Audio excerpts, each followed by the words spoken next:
Hello. अगर आप salaried employed हैं, पेंशनर हैं या आपकी इनकम सिंपल सोर्स से आती है तो ITR 1 फाइलिंग अब और भी इजी हो गई है असेसमेंट ईयर 26-27 के लिए। और इस बार इनकम टैक्स पोर्टल में कुछ इंपॉर्टेंट अपडेट्स आए हैं जो आपको रिटर्न फाइल करने से पहले डेफिनेटली पता होने चाहिए। सबसे पहला अपडेट, अब आप 2 हाउस प्रॉपर्टीज़ तक का इनकम या लॉस ITR 1 में दिखा सकते हैं।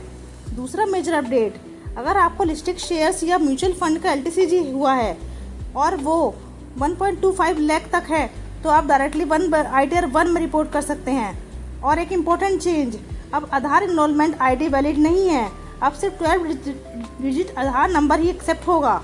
अब बात करते हैं कौन ITR 1 फाइल कर सकता है। अगर आपकी इनकम ये टोटल इनकम 50 लाख से कम है, income salary, pension, house property या इंटरेस्ट से आती है और आप रेसिडेंट इंडिविजुअल हैं तो आप इजीली ITR 1 यूज़ कर सकते हैं। लेकिन अगर आपके पास बिजनेस इनकम है, फॉरेन एसेट्स हैं या आप कंपनी डायरेक्टर हैं तो ITR 1 एप्लीकेबल नहीं होगा। रिटर्न फाइल करने से पहले रेडी रखिएगा form 16, EIS, TIS, form 26AS and bank interest certificates.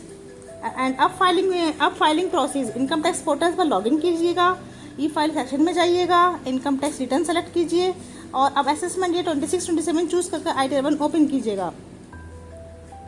उसके बाद 5 इंपॉर्टेंट सेक्शंस वेरीफाई करने होते हैं: personal information, gross total income, total deductions, total tax paid and total tax liability.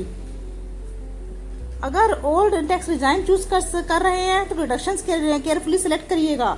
और अगर सबसे इंपॉर्टेंट स्टेप ई वेरिफिकेशन, आधार, OTP और नेट बैंकिंग से रिटर्न वेरीफाई जरूर कीजिएगा क्योंकि बिना वेरिफिकेशन के ITR लीगली कंप्लीट नहीं माना जाता। तो दोस्तों, रिटर्न लास्ट मोमेंट तक पेंडिंग मत रखिएगा। File early, file correctly and stay tax complaint.